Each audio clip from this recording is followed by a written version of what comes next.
Hey, it's Tim. And it's Amy from GoWithLess. We're so glad that you're here with us today. In our video, we're going to be sharing about a very important subject to us. It is something that we're seeing all over the internet lately, and that is the conversation, is the FIRE movement dead? We want to weigh in with our 2 cents on this, and we hope that you will watch the whole video because we're hoping to get some buy-in from both sides of our audience. Just in case you don't know, FIRE stands for Financial Independence, Retire Early. We've been part of this community deep for the past 6 years, so we have a lot of passion and a lot to say about it, and I hope you'll stick around. One of my very favorite things to do is to let the cat out of the bag, and so I'm going to do that today and say the FIRE movement is not dead. That is completely ridiculous. Don't stop the video because there's more to it. However, something we do want to say is that we have incredible sympathy and a lot of empathy for anybody who was close to FIRE, just about there, and these current market conditions are making things further out. Maybe your plans are pushed out a year, maybe they're pushed out 3 years, maybe they're pushed out further, and regardless, we can completely appreciate how frustrating that can be. So we're going to break the video conversation into 2 parts. We're first going to talk about FI, the financial independence, and then we'll talk about the RE.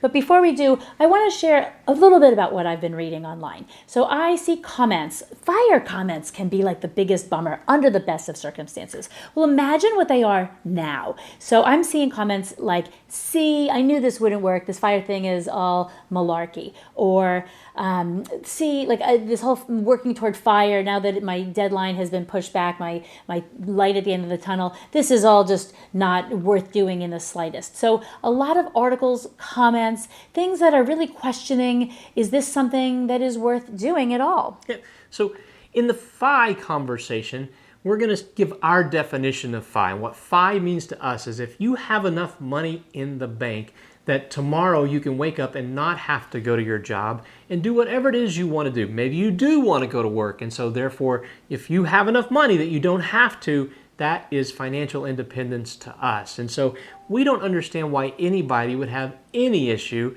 with this concept of financial independence. And for us, what really drove our financial independence was spending a lot less.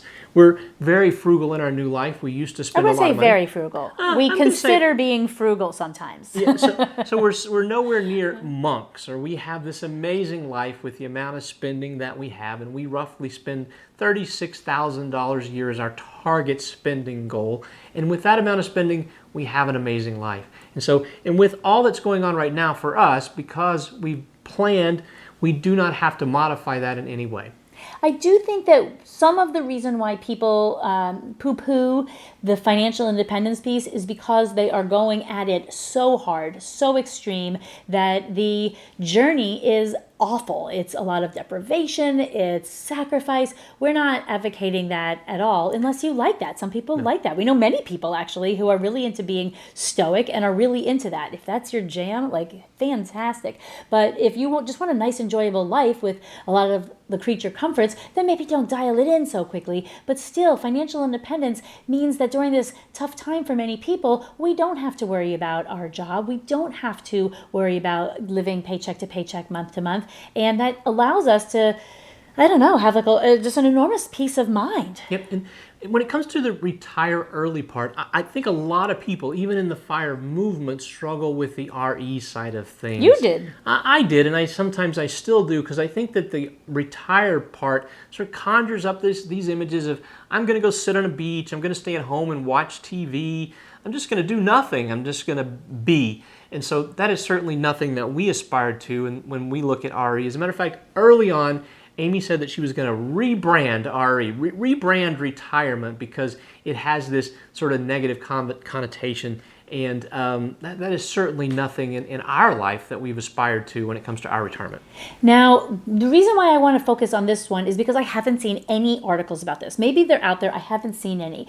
But what I'm seeing, and what I can imagine people might have in their head is this what retiring early is about? Am I just going to be sitting on the couch and watching Netflix for 10 hours a day?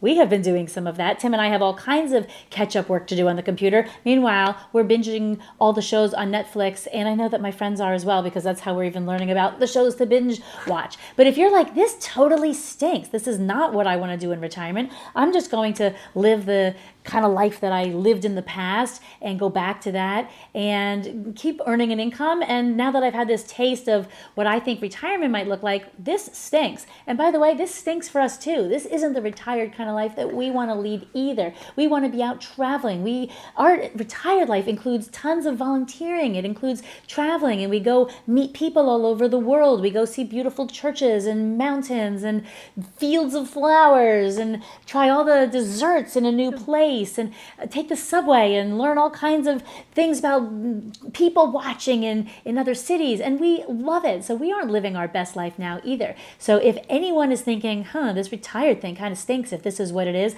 this is nothing like what it is. And the reason why I can be so confident about this is because the day that this video comes out is my 5-year anniversary of reaching FIRE. 5 years ago today, I left my corporate job. I left my cubicle. I had no more meetings, no more stuff like that, and embraced a life with Tim of freedom and kind of doing whatever I want.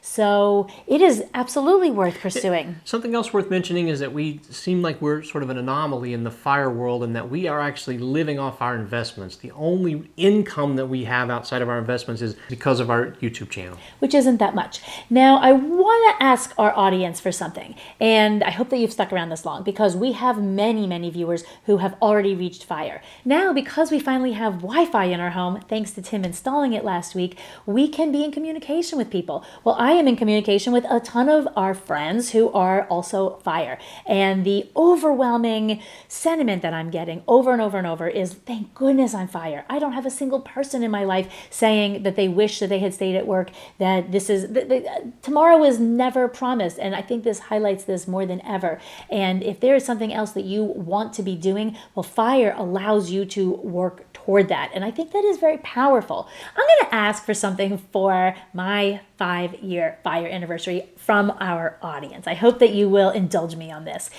What I would like, if you are already FIRE, if you are loving being FIRE, maybe you don't love every single thing about it, but there's a lot to love about it if you're already there. What I want to know is, what are your favorite parts about it? What are you not missing? By the way, Monday mornings are like my favorite time of the day, because I'm like, it's Monday. And then I realize it's still 5 years later. I still don't know that I'm not working sometimes. I'm like, oh my goodness, it's Monday and I get to do whatever I want. Every day is a Saturday. So I want to know the pleasures and the absolute incredible things that you can do because you are FIRE in your life. And for the other side who is not yet FIRE, I would love for you to go read those, because there is a lot of nastiness going around about FIRE now. So if you're looking for some motivation or for some inspiration, maybe you've been on the path for a long time and it feels kind of hopeless this week. I totally get it, and I feel for you so badly. So I'm hoping that our FIRE viewers will help me out in letting you know this is a worthy path to be on. Keep to the course. It might be a bit of a tough stumble. We get it. We can all put ourselves in your shoes. So hopefully they, like I said, they give us the good stuff, and you can get back on your journey feeling fortified that you will get there at some point. So if you found today's video helpful, please give us a thumbs up. Again, make sure to subscribe, ring the notification bell. We'll see you next Wednesday. Adios.